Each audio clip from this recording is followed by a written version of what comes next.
I am the earth resting beneath you.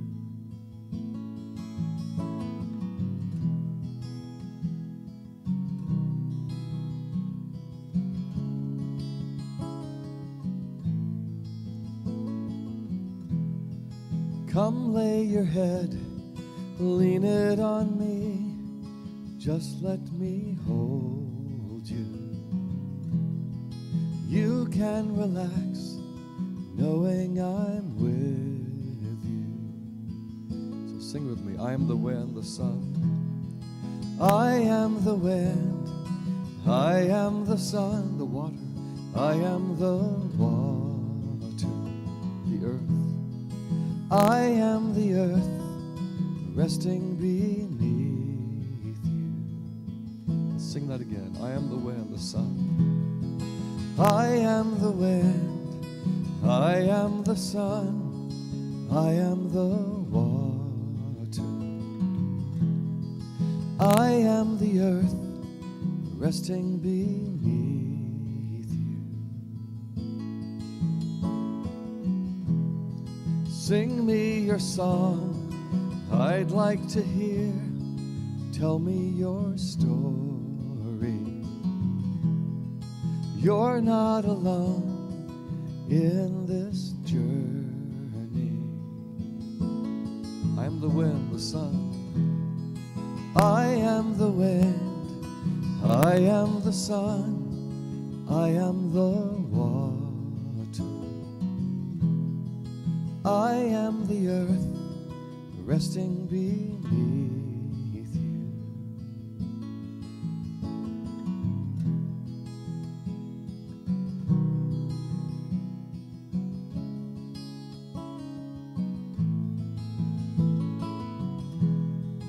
Come lay your head, lean it on me, just let me hold you.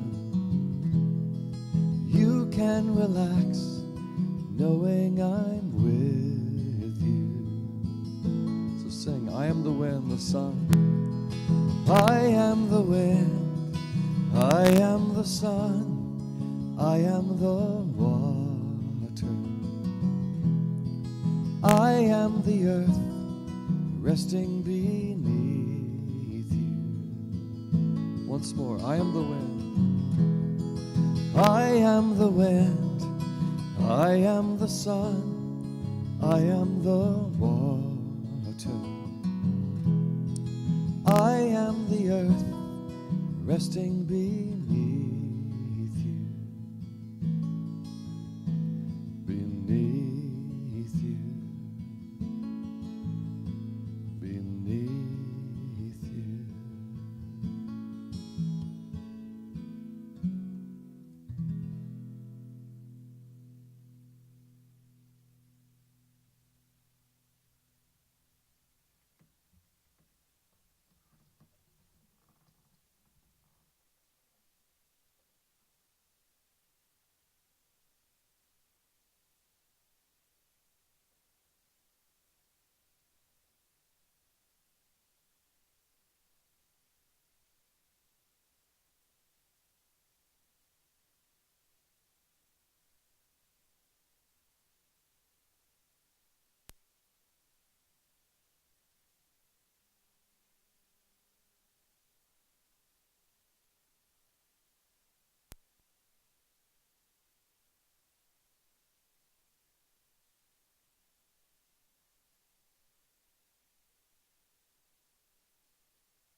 be still.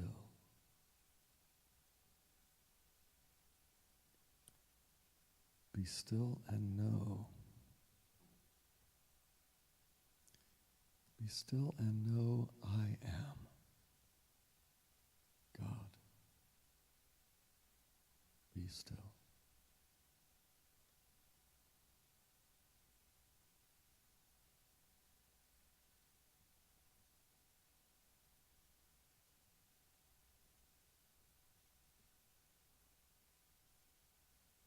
And so it is. Amen.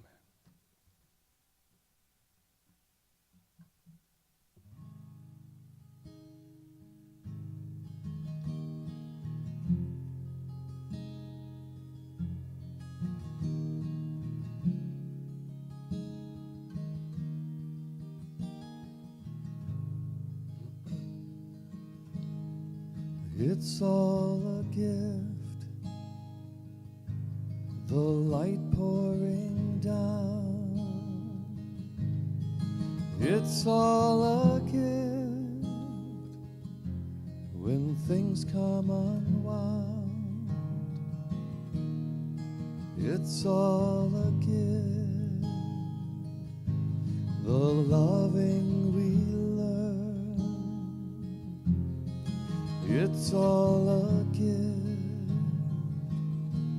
the light we return.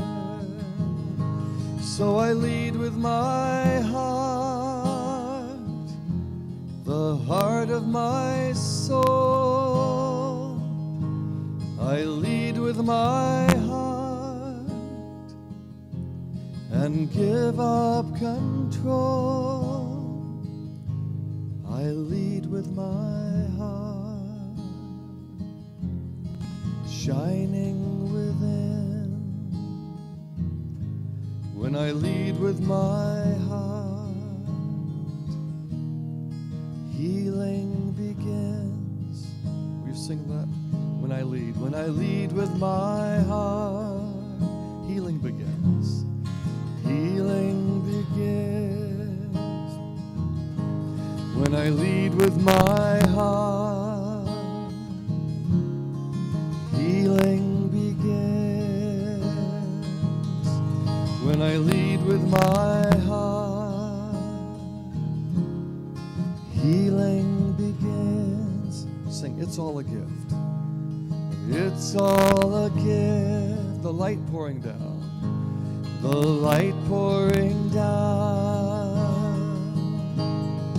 It's all a gift when things come unwound, when things come unwound.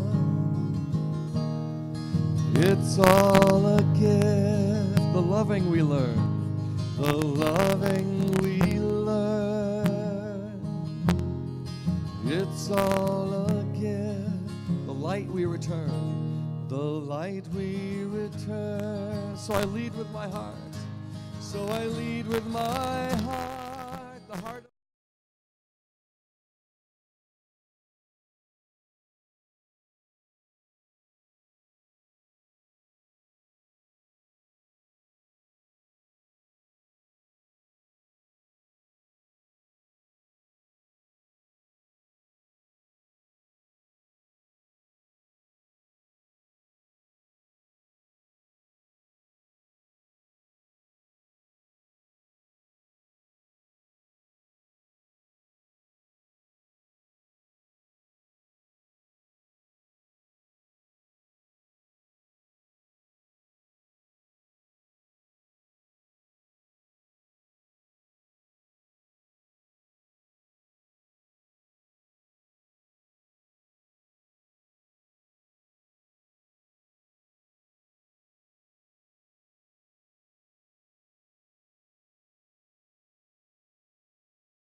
Thank you.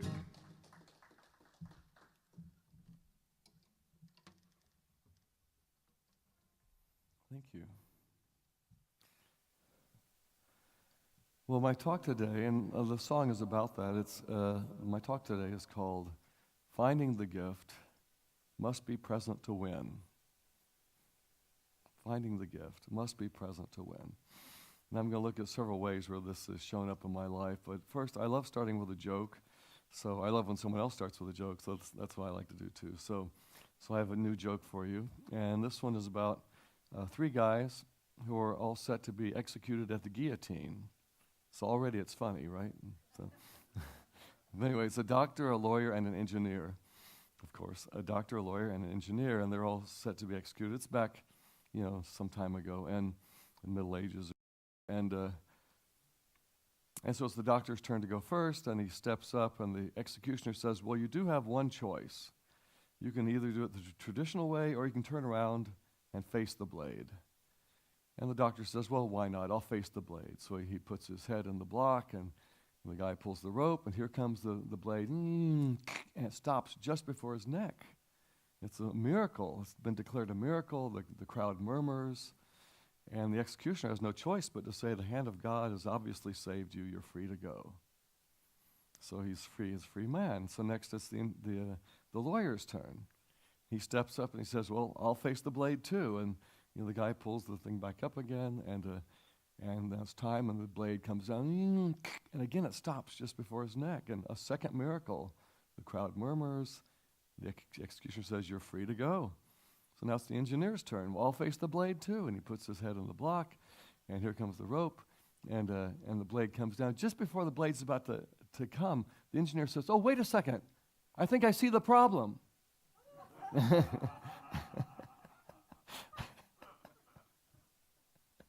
So maybe he didn't see the gift in the situation. Finding the gift must be present to win. Well, the song I just sang, It's All a Gift. Even when things come unwound. This song came to me when I was on this little island off the coast of Sicily. I've already mentioned, I've written several songs there. Who here would like to come to Italy with me in October, by the way? I have a show of hands. We have a retreat, and there's a paper on the table about that. But so I'm at this retreat feeling my heart wide open. I've just been through this process and just very open. I start to hear this voice. And I don't hear voices that often, but it happens at times. And this voice simply said, it's all a gift. And it kept repeating. And with each time, it went deeper and deeper into my heart. It's all a gift. It's all a gift. It's all a gift. All of it. Every single bit. And as I heard that voice, it went deeper and deeper into me, like I could feel the truth of that. There's a lot of things in life, we don't see the gift in it at all. But the message I was getting is every little thing is for our soul's growth. Every little challenge, heartache, all the things that happen in our lives, they're all gifts. We just don't necessarily see it at the time. And if we can shift our consciousness to be awake to that, then what if the whole thing is our higher self leading us to every necessary next step for our growth? Well, often we're busy resisting and saying, no, I don't want this, I don't want that. What if we could just stop and open to what's really being given to us? Now, when I was sitting in this chair earlier, and when we were talking, Randy, I don't know what it was you're reading about faith, and it dawned on me that there's some ways that life is very black and white, and it dawned on me that the reason that we're in this room, that any of us is in this room, is because life doesn't always go well. I think if life were always perfect, would we be in church? No, I think it's because we have these struggles and these challenges, and we need to get deeper in that faith you were talking about. Can we get to that core of who we are as spirit, that I am presence that lives in us? That's why we're here, to remember that, to touch base to that depth of the essence we are, the God in us, the spirit, the I am, however you want to call it, that eternal being we are. And we often we're kind of in the surface level sometimes where it's all this good-bad duality that we're living in. If we could come to that core self, that's why we're here, is to remember, to touch base back to the deepest place where the peace lives. Because we carry it in us. We each carry that peace in us. We're here to remember that, to touch base deeper, deeper, deeper. And part of that is just saying it's all a gift. If we were really in touch with that peace, we would be fine with whatever turmoil is happening, because we would see the bigger picture of it. And there's a lot of turmoil. This has been a very tumultuous time this last month or two in the world. And we look at it and say, what in the world is going on? There are many things that happen, and we say, how could God let this happen? That you've probably heard that thought in your head. How could God let this happen? And I think when we say that, we're imagining the old white-haired man with a beard in the sky, like God's up there pulling the strings. Well, I'm not sure that's really what's going on. What if God is this field of love?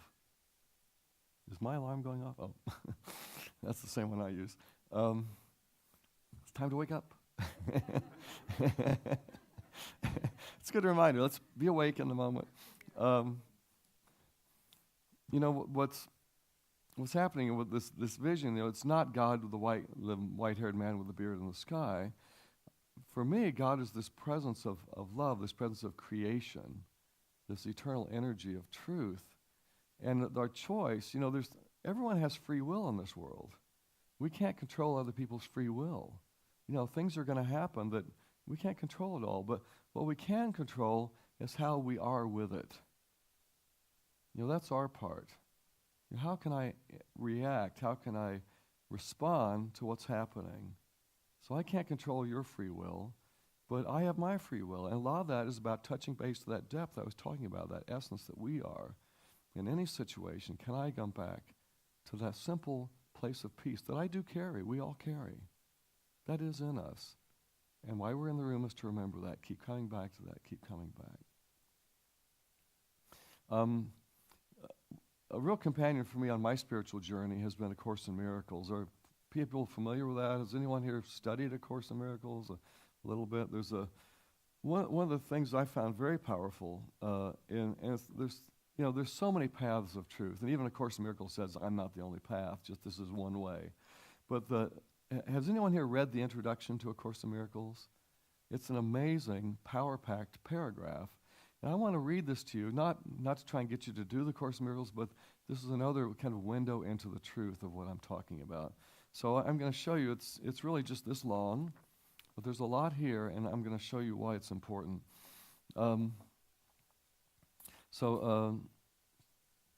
This is what it says. This is A Course in Miracles. It is a required course. And again, it says, it's not saying that, well, I'll read on just a second. Only the time you take it is voluntary. Free will does not mean that you can establish the curriculum. Only that you can elect what you want to take at a given time. And I think what this is getting at is that each of us as souls, there's a certain set of lessons that we will all learn eventually over the arc of time as souls. And that curriculum is set. We don't get out of that. And you might learn it through a Buddhist path or Course in Miracles or Unity or, no matter what spiritual journey you're on, eventually as a soul you will be learning all of these lessons. So you can't change the curriculum. And you might be working on a lesson now that I haven't learned yet and vice versa. But here we are on our soul's journeys. And it talks about, it doesn't aim at teaching the meaning of love, for that is beyond what can be taught. But this course does aim at removing the blocks to the awareness of love's presence, which is your natural inheritance. And again, that's what I was talking about a minute ago.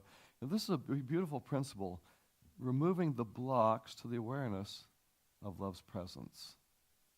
You must be present to win. In that presence, that peace is here. God's presence is here. Often we create these blocks to even being aware of that in our lives.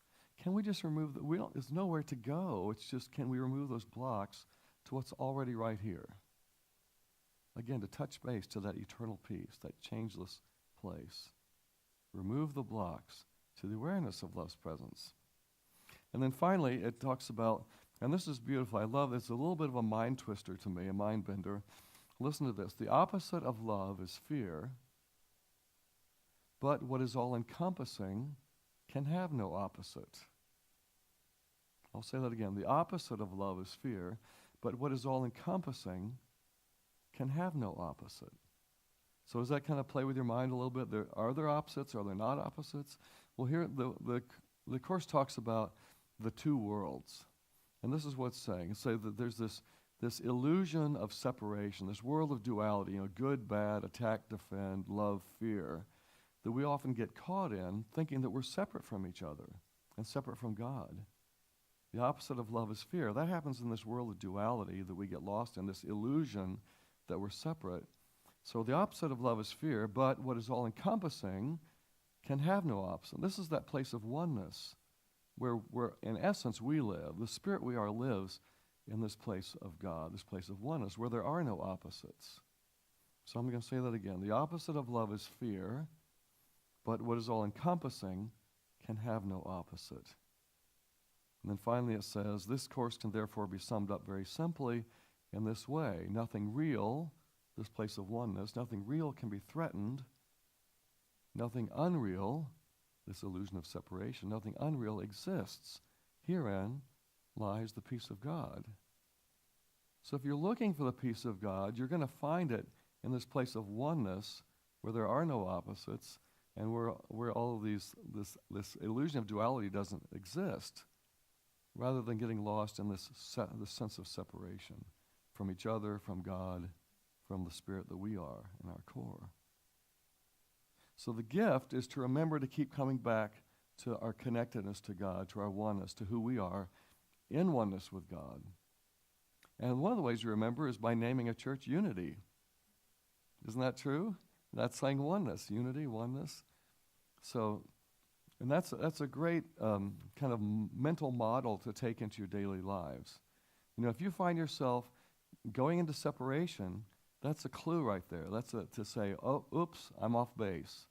Did I just go into separation? This illusion that we're separate? Because it's not true. We get lost in it until we remove the blocks to the awareness of love's presence. To remember what's really, truly present in us. And find the gift in each situation. Coming from oneness. Coming from touching base to that peace we carry. I want to tell you a story about something that happened to me. Sometimes it takes forever to notice a gift. Have you ever had some situation, eventually in retrospect you realize the gift in it, but sometimes it's hard to see it in the moment? Well, this happened to me. I had something dawn on me about 5 or 6 years ago, but this is something that went all the way back to the 5th grade. And it's kind of a cute little story. I'm in the 5th grade. It's the day before Valentine's Day. And the teacher has given us an assignment. We're working in class. We're making Valentine's cards. And so we're working on our cards, and no one's really finished. And so she says, everyone go home, finish your Valentine's card, bring it back on Valentine's Day and turn it in.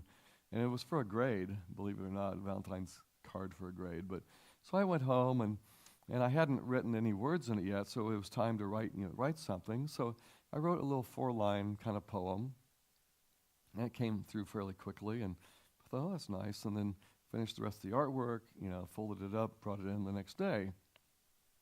And so we all handed in our assignment, our cards, and she was going through them, and she got to mine, and she was reading it, and she called me up to the desk and said, Charlie, I'm sorry, but I can't give you credit for this card.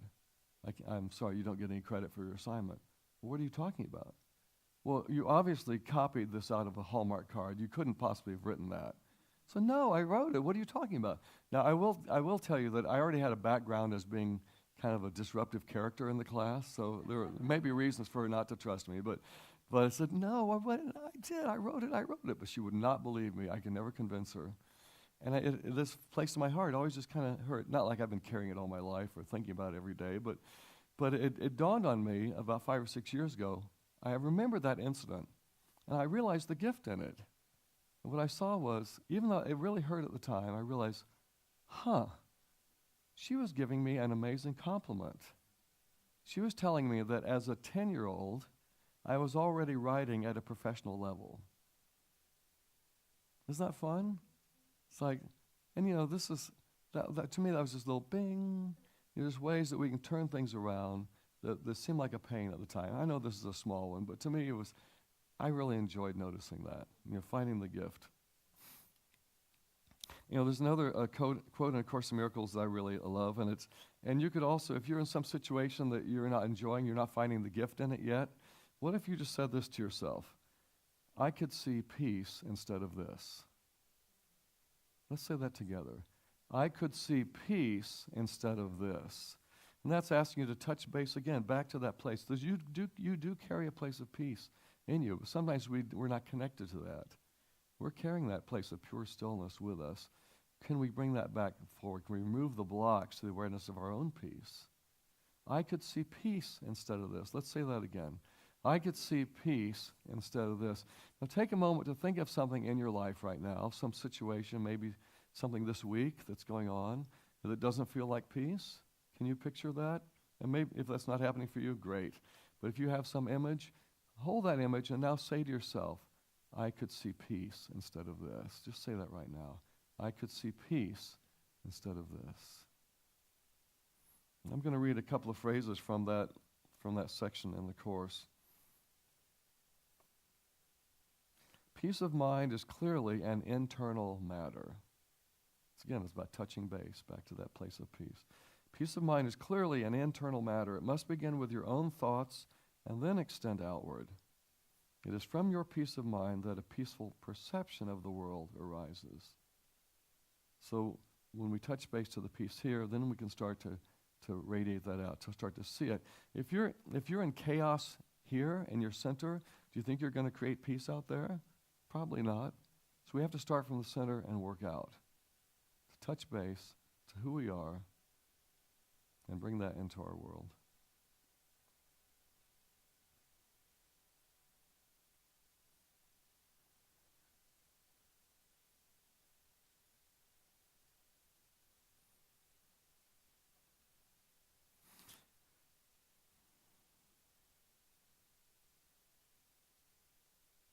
I had one other incident happen where I saw the gift, and I didn't see it at the time. I was in a hurry to get to Unity Church to give the talk up in Seattle at this big Unity Church, and Seattle decided to have a big snowstorm the night before the church, which is rare and unusual. And I was kind of scurrying to church early, and luckily, you ever leave enough time to get somewhere, and it turns out you need it. They need that extra time. So I was hurrying, and the problem with the snow is that there was a lane change I didn't expect because everything was white. I was going through this, and it would have, if you were no snow around, you would have seen the dog leg, but I didn't, and I ran my left front tire right into this raised up curb and popped my tire on the way to church in the freezing cold with snow everywhere. And it's like, okay, God, what's the gift in this? I ended up on the side of the road in the snow, taking my putting on my spare and showing up to church, luckily in time, but with really dirty black hands, and thinking, okay, well, let's see what this is about. And I got through the 2 services and an afternoon concert, and then it was time to find a Sears store or someplace to put a new tire on. And so I went to this one dealership, and we were walking around the car, and I was doing a trip from California up to Seattle, so I had driven. And as we were walking around, the guy at the dealership said, did you notice the bubble on this other tire back here? Like there's this big bubble, which I had not seen. He said, I think you might need to change that one too. And I realized, if I hadn't hit that first one, I could have had a blowout at 70 plus miles an hour with this other one. Like the God was setting this up, even though it looked like there's no gift here at all. I'm standing in the freezing snow changing a tire, but it set it up to keep me safe. And so for my trip home. So there's always a gift in everything, but the real gift in every situation, and I think you know what I'm going to say, is coming back to who we are. If in any situation we're upset, if we can come back to the peace that we always are, come back from that sense of duality where we get lost in separation back to who I am. The I am living in me, as me, through me. That peace is why we're in this room, coming back to remembering that must be present to win as we find the gift. Thank you, and God bless. Thank you.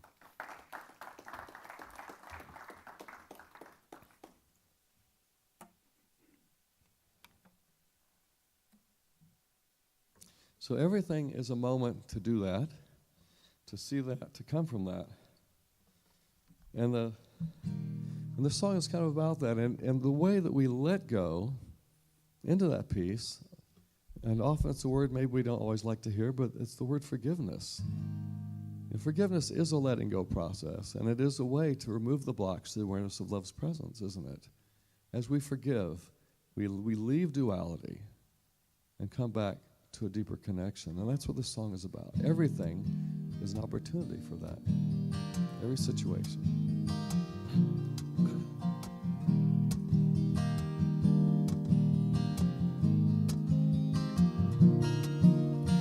Everything's an opportunity to forgive. Everything,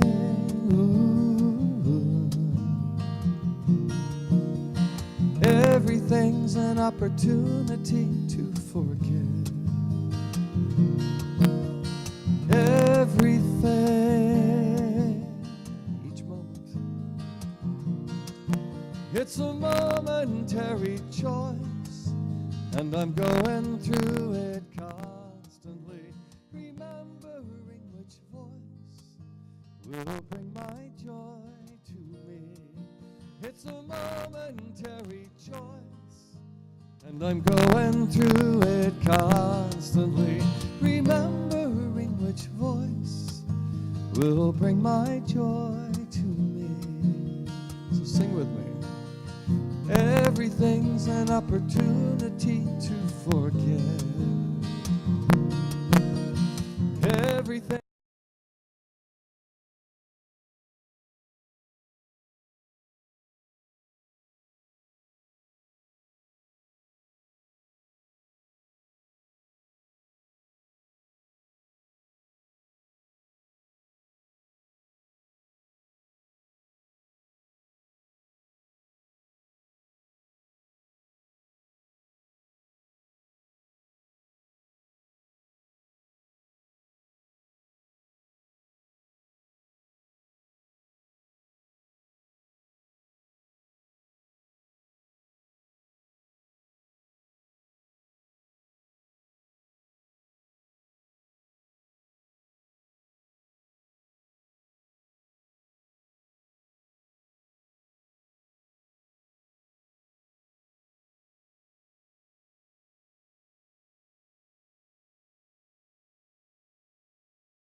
So I want to thank Charlie for that accompaniment.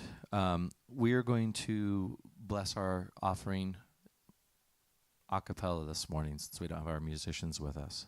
So I want you to sing along with me. I am so blessed. I am so blessed. I am so grateful for all that I have. I am so blessed. I am so blessed. I am so grateful. I am so blessed. Thanks, guys, and so it is. And thank you, Tom. That was special. And now, as our meditative service comes to a close, please join me in speaking our prayer of protection together. The light of God surrounds us, the love of God enfolds us, the power of God protects us, and the presence of God watches over us. Wherever we are, God is. Now let's all stand, join hands, and sing our closing hymn. Let there be peace on earth, and let it begin with me. Let there be peace on earth, the peace that was meant to be. With God as Creator, family all are we. Let us walk with each other in perfect harmony. Let peace begin with me. Let this be the moment now. With every step I take, let this be my joyous vow. To take each moment and live each moment in peace eternally. Let there be peace on earth, and let it begin with me. Amen.